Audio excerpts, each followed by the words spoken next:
la fiesta, todos bailan al compás, la Kitore, el ritmo que nadie más. Et salut à toi, on se retrouve pour un Crypto Daily.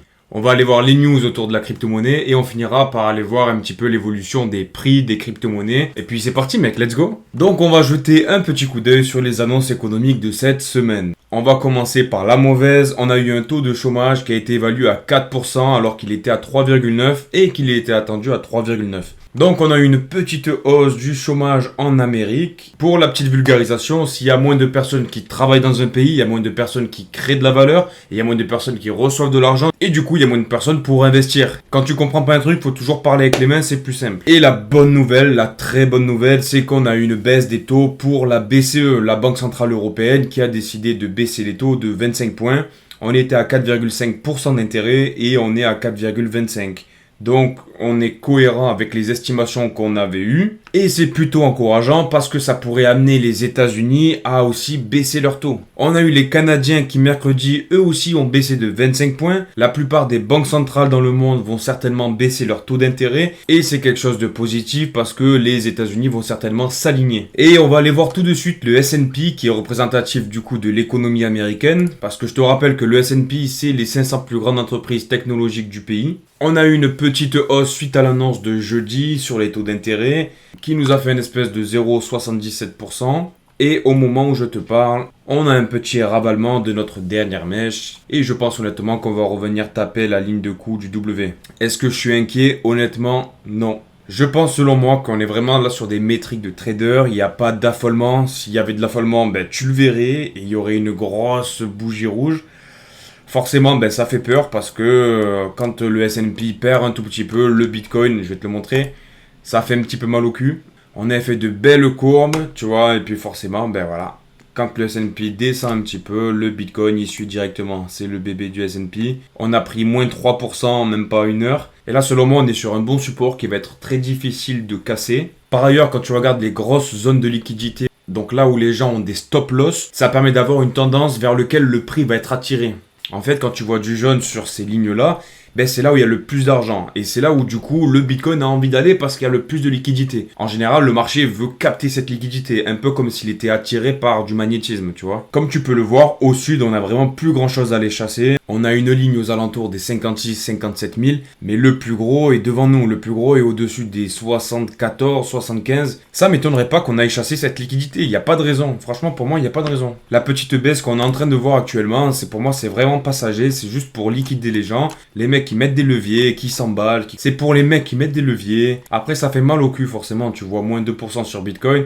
Et tous les alts qui prennent une gifle. TAO qui perd 8%. Magic qui perd moins 11%. On a Akash qui perd 6%. Render moins 10%. Agix moins 11%. Mais ce qu'il faut se dire, c'est que ces petites chutes, tu vois, qui sont beaucoup plus importantes que celles de Bitcoin. Quand Bitcoin perd moins 2, l'altcoin perd moins 10. Ben en période de bull, si tu investis dans les alts, quand le Bitcoin va monter de 2%, les alts vont monter de 10%. Donc essaye de te consoler comme ça, mon petit pote. On continue avec les news. Une news qui est vraiment sympathique sur l'adoption des Bitcoins avec les ETF. On a un record sur les ETF Bitcoin Spot. On a eu 18 jours d'entrée nette consécutive sur BlackRock. J'ai reçu un message. Et comme tu peux le voir, on a l'évolution des entrées et sorties nettes sur les ETF Bitcoin Spot aux États-Unis. On a eu une grosse hausse lors de l'approbation en janvier. Ensuite, en mars, ça a été plutôt calme ces derniers temps. Et là, boum!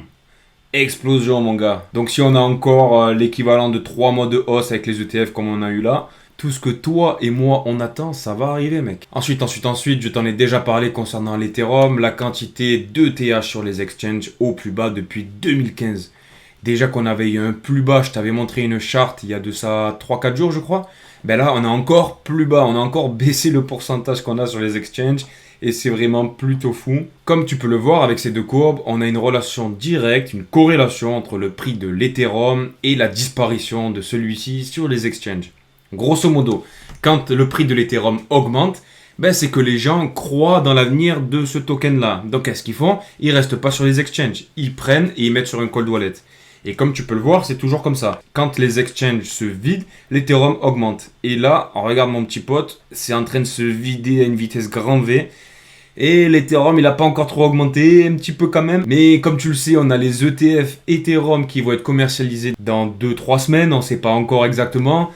Mais gros, ça va être complètement dingo. Ça va être complètement dingo. En tout cas, on n'est pas à l'abri qu'il y ait une petite baisse entre-temps, tu vois, pour essayer de faire de la frayeur à tous les traders qui mettent des leverages pas possibles.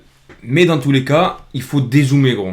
Ça veut dire que même si tu vois une petite baisse de moins 10%, moins 5%, tu dézoomes, tu prends du recul et toutes ces variations comme ça, ben, tu les verras, ça sera une ligne droite vers le nord. Hein. Donc t'inquiète pas. Ensuite, on a Telegram avec son PDG Pavel Durov qui lance un nouveau système de paiement sur Telegram. Donc Telegram mise beaucoup sur le Web3. Comme tu le sais, le PDG, c'est un fou de Bitcoin. Il en a acheté depuis des années et il a pas l'intention de vendre. J'ai vu une interview de lui. C'était plutôt incroyable ce qu'il disait sur la crypto-monnaie. Et c'est plutôt encourageant pour nous parce que ce mec-là, il pèse vraiment des centaines de millions, voire des milliards. Je pense que c'est plutôt des milliards. Et selon lui, avoir un système de paiement sur Telegram, ben, c'est doublement gagnant. D'une part, proposer un service de paiement flexible et de l'autre, encourager les développeurs à acheter de la publicité. Comme tu le sais, il y a pas mal de publicité sur les canaux Telegram, ce que tu vois à la fin de tous tes messages là. Et donc du coup, ce système de paiement permettrait aux annonceurs de payer la plateforme et aux influenceurs de récupérer avec ce token là. Donc on va s'échanger des stars qui permettront d'envoyer des paiements de manière simple au sein des applications. Les développeurs qui reçoivent ces étoiles peuvent ensuite les échanger contre du thon. Et la plateforme d'échange, ce sera Fragment. On continue avec Hong Kong, gros. On a le Bitcoin qui est approuvé comme actif alternatif par la présidente de la Securities and Futures Commission de Hong Kong.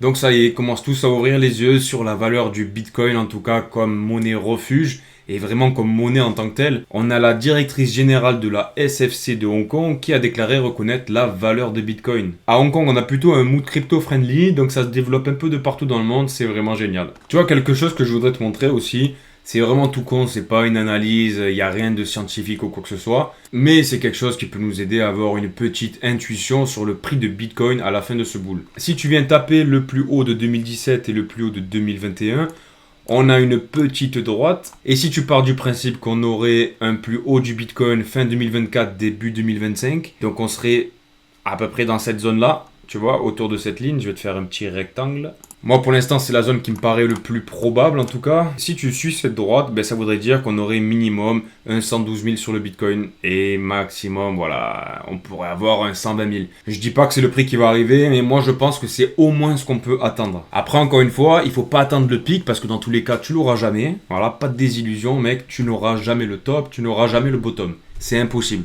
En revanche, ce qu'il faut se dire, c'est que quand on atteint certaines zones, quand on atteint de l'euphorie, quand il y a une zone de surachat, ben c'est là qu'il faut commencer à vraiment prendre des profits, mais sérieusement. Et je te conseille encore une fois de prendre des stratégies, de te mettre vraiment des objectifs sur un bout de papier sur lesquels tu vas te tenir. Parce que quand ça va commencer à partir en ligne droite, tu vas te sentir comme le roi, comme le boss, tu vas avoir l'impression que tu fais de l'argent facile, etc.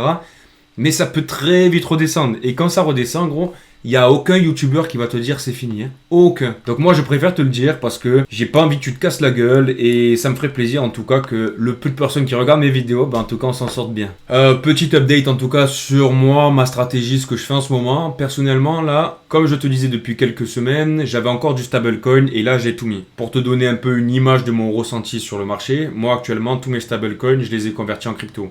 Je suis rentré dans Ancre que je t'ai déjà parlé et j'ai acheté aussi du Dusk. DUSK, qui est une crypto dans le RWA que je pourrais te présenter en fonction de tes envies. Si tu me dis en commentaire que tu veux avoir une présentation, je te la ferai. C'est tout pour aujourd'hui, frérot. N'oublie pas de t'abonner car tous les jours, je réalise un crypto daily sur lequel je te parle de la crypto-monnaie, les actualités du jour, mais aussi je te présente des pépites crypto. Notamment ce week-end, je vais te présenter une crypto pépite dans le RWA qui a un fort potentiel selon moi. Ciao, ciao! En la fiesta.